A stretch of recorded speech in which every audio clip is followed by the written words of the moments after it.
কোনো fiction cinema থেকে নেওয়া অবাস্তব কোনো দৃশ্য মনে হলেও এটি আসলে বাস্তব জীবনে ঘটে যাওয়া একটি ঘটনা। রাইট ভ্রাতৃদ্বয়ের মতো পাখি হওয়ার স্বপ্ন মনে হয় অনেক মানুষই দেখেন, তবে এবার এই স্বপ্ন বাস্তবে রূপ নিল সৌদি আরবে।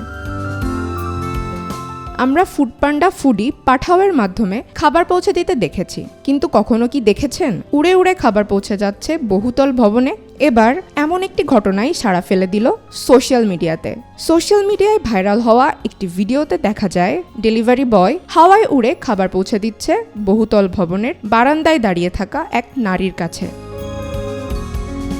নেই যানজটে আটকে থাকার চিন্তা বা অন্য কোনো রকম ঝামেলা, বরং আরও কম সময়ে খাবার হাতে পেয়ে যাচ্ছে ক্রেতা। সৌদি আরবের এই ঘটনা একদিকে যেমন সবাইকে বিস্ময়ে হতবাক করেছে, অন্যদিকে সকলের প্রশংসাও কুড়াচ্ছে।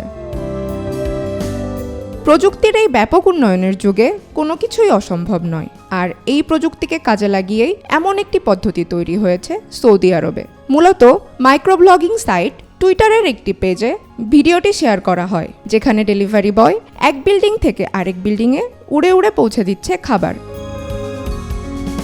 ভেবে দেখুন তো, ঢাকার মতো এমন যানজটপূর্ণ শহরে যদি এমন অল্প সময়ে উড়ে উড়ে খাবার পৌঁছে যেত ক্রেতার কাছে। শুধুমাত্র খাবার নয়, এই পদ্ধতিতে ওষুধসহ নিত্যদিনের প্রয়োজনীয় জিনিস পৌঁছে দেওয়া সম্ভব। ঢাকার জন্য এটি হতে পারে অভিনব একটি কৌশল।